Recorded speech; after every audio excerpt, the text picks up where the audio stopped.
Antonio's Story, Legacy of the Fallen, by Charles Olson. Chapter 4. After the Fire.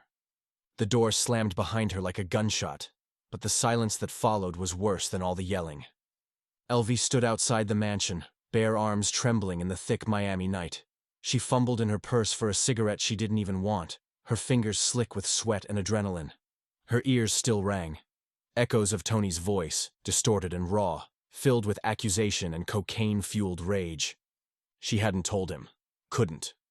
The one thing that might have changed him, calmed him, pulled him back from the edge. She had locked it inside, and now it was too late. She sank into the driver's seat of the black Mercedes parked in the circular driveway. The leather was hot beneath her thighs. The silence pressed against her chest like a weight. She didn't cry. She felt like she didn't have the right to. Instead, she stared ahead, numb, the cigarette burning down between her fingers as the glow of the mansion lit the windshield. She thought of the baby, of its future, of her past. And for the first time she realized she wasn't scared for herself anymore. She was scared for her child. The man she once loved, the sharp, hungry dreamer with fire in his eyes, was gone. In his place was a monster in a silk suit, armed with millions, surrounded by enemies, burning through loyalty like gasoline. And if she stayed, he'd destroy her too. Not with fists, but with everything else. The drugs, the lies, the rage. And she had nothing left. No family, no escape, no plan. Until headlights cut through the night and swept across the driveway. Nick the pig. The passenger window rolled down. Nick. Tony's muscle. Her silent shadow. The man who had followed her through every corner of that life for the last 2 years. Always watching. Rarely speaking. He didn't smile. "Get in," he said. She hesitated. She hadn't called him. Didn't even know how he found her. But something in his tone told her this wasn't a request. She got in. The air conditioning hit her like a slap. Nick didn't look at her right away, just stared at the mansion, at the walls behind which everything was about to come undone. After a long silence, he finally spoke. "He's not gonna change, Elvie. This time, he's gone too far." She stared out the window, eyes glassy. "There's talk," Nick continued. "Moves being made behind his back, the kind you don't come back from." Still, she said nothing. "I can get you out tonight," he said. "but if we do this, you don't go back. Ever dot." Elvie didn't ask where they were going. She didn't need to. The mansion behind her might as well have been a tomb. She nodded once and never looked back. Escape. When Tony Montana was gunned down in his mansion, Miami lit up with rumors. Some said it was Colombia. Others whispered it was the feds, but few knew the real story. It wasn't random. It was orchestrated. Juan Lopez, younger brother of the late Frank Lopez, had returned to Miami after years of silence. Cold, calculating, focused. He had one goal: reclaim the empire his brother once ruled. He didn't come alone. At his side was a new enforcer, the Skull, a name whispered in border towns and burned into the nightmares of those who'd crossed him.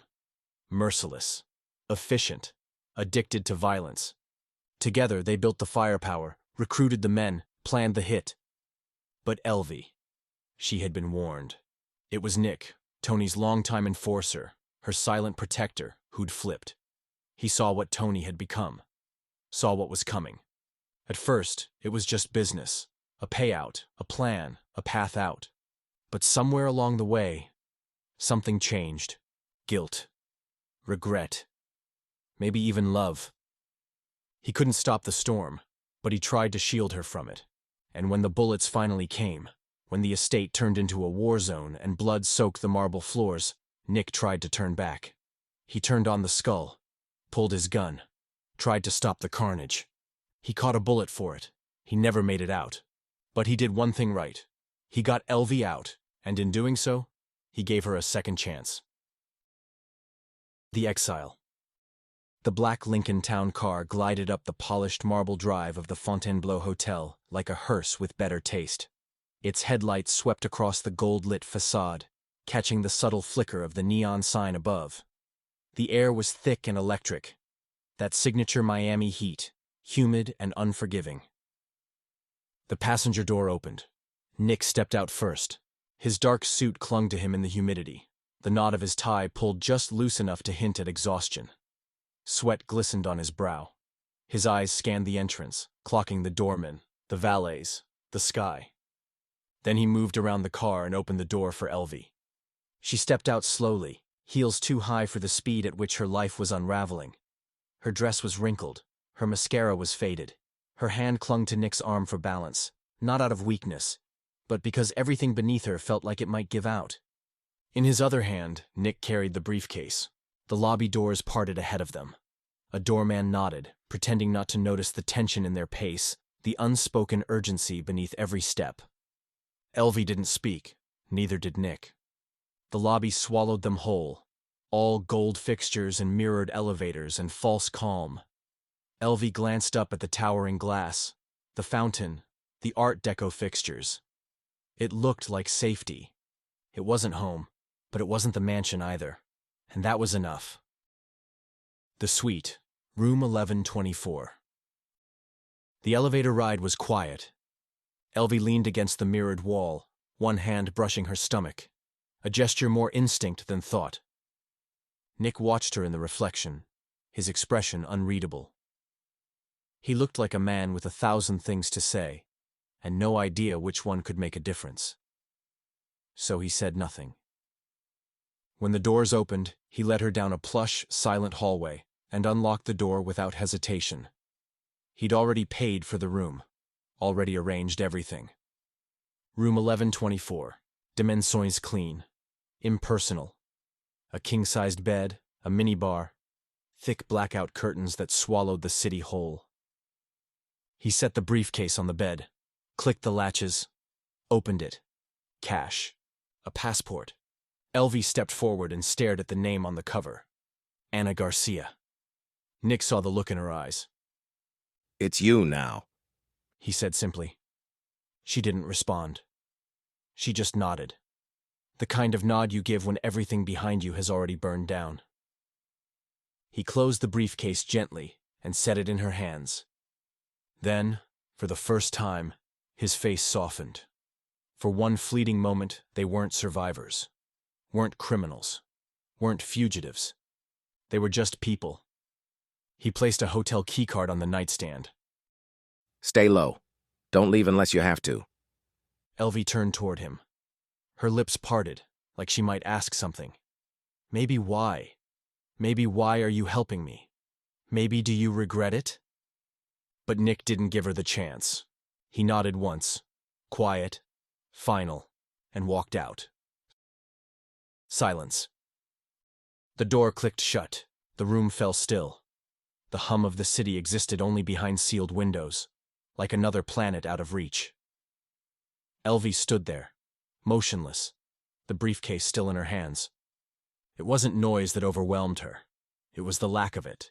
No shouting, no footsteps, no man with a loaded voice or a clenched fist. Just her.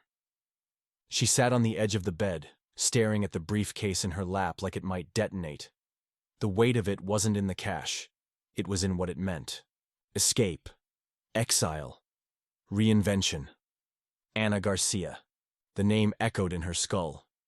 Strange. Hollow. Like a title she hadn't yet earned. She stood, wandered toward the window. The city glittered below. Unaware. Unchanged. Alive. Somewhere out there, people danced, laughed, fell in love. Fought. Slept. Somewhere out there, a king had fallen, and no one knew. She looked at her own reflection in the glass, pale, tired, bruised by more than fists. That wasn't Elvira Montana anymore, but Anna Garcia, she didn't know her yet. But maybe, just maybe, that woman could survive. She sat on the couch. The glass reflected her shape but not her face. Miami burned in the distance. Neon. Flame. Memory. The world moved on, and for the first time in years, no one came calling.